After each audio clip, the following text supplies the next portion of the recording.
Hello comic book fans, it is Comic Book Wednesday. Let's see what I got. First up, all new X-Men number 3. This was written by Dennis Hopeless and illustrated by Mark Bagley. If you're not aware of this, adult Cyclops is a douchebag as usual, and he has all of the mutants being hated by humanity once again, even though mutant numbers are much lower because of the Terrigen Mist going over the entire Marvel Universe and the Inhumans taking over. Not really taking over, they're just much more prominent. But regardless of that, there is still a younger version of Cyclops running around. In fact, there's a whole team of X-Men that are the younger versions of some of their counterparts that were plucked out of time and put into today's time. And this comic book focuses somewhat more on the younger X-Men. Young Cyclops is trying to make amends for what his adult counterpart has done, while his teammates are trying to break him out of jail because he was arrested for being Cyclops. This sort of concludes the first mini-story arc that starts this series, and it wasn't so bad. It was pretty good. Next up is All New, All Different Avengers number 3. This was written by Mark Waid and illustrated by Adam Kubert.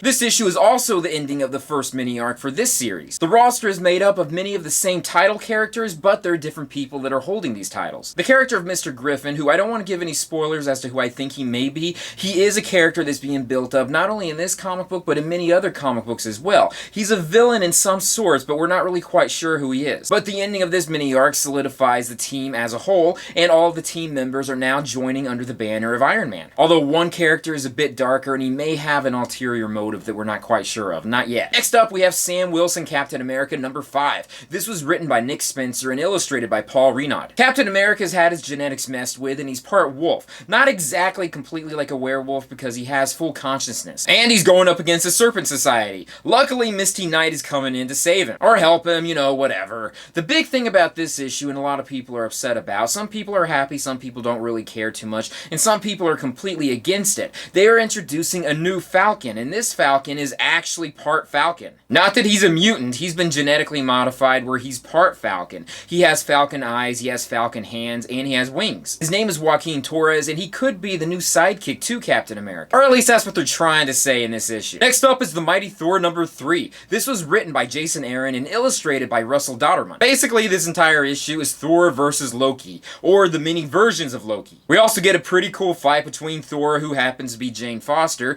versus female Loki, which is probably one of the more evil Lokis out of the whole bunch. It's a pretty cool fight. The only thing I'm not really happy about is that Loki was built up to be a very good character, or at least a character that was trying to fight against his evil past. Now it doesn't seem as though he's quite so good anymore, and he's turning back towards the path of evil. I really hope this is something that's just a misdirection, and we're going to see something else completely different from this character later on. There are 2 new Deadpool series that came out that I briefly looked at, but I'm not really that into Deadpool to go into 4 different titles that I'm going to be reading his character in. It's like they're trying to make him into Wolverine. I understand he is a very popular character right now, but there's only so much that I can get into him before I'm like, oh my god, okay, that's it, I can't do it anymore. But hey, you know what? There must be a lot of people interested in him, otherwise Marvel wouldn't be doing so many titles. Otherwise, the movie itself is something that's also really being hyped up, so maybe that's it. Robin War number 2 came out, but that's going to be a separate video altogether. That actually warrants a video on its own. Uncanny Avengers number 4. This was written by Gary Duggan and illustrated by Ryan Stegman. This is another title that also has Deadpool as one of the main characters in it. This title involves old Avengers, and it also involves Inhumans and mutants. And Deadpool, of course, too.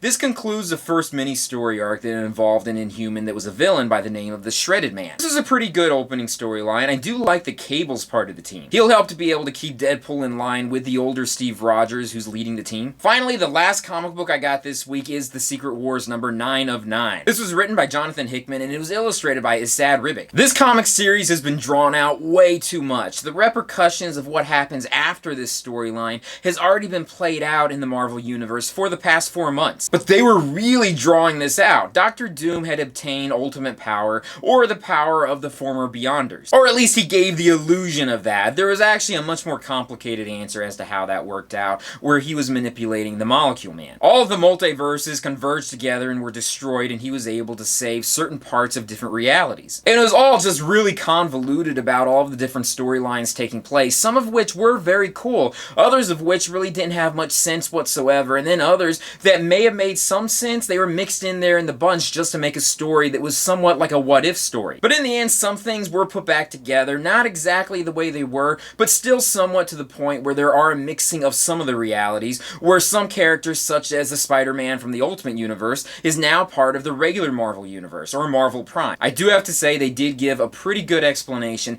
as to why the Fantastic Four, or most of the Fantastic Four, are no longer in the Marvel Universe. So as of now, I'm just happy that the storyline is over and complete, and we can get on with the rest of the Marvel Universe as it's been playing out for the past few months. But anyways, that's my comic load for this week. What did you guys get? Did you guys get any comic books? Leave a comment down below and let me know. Anyways, thank you guys for joining me in this video, and I'll join you in the one very soon.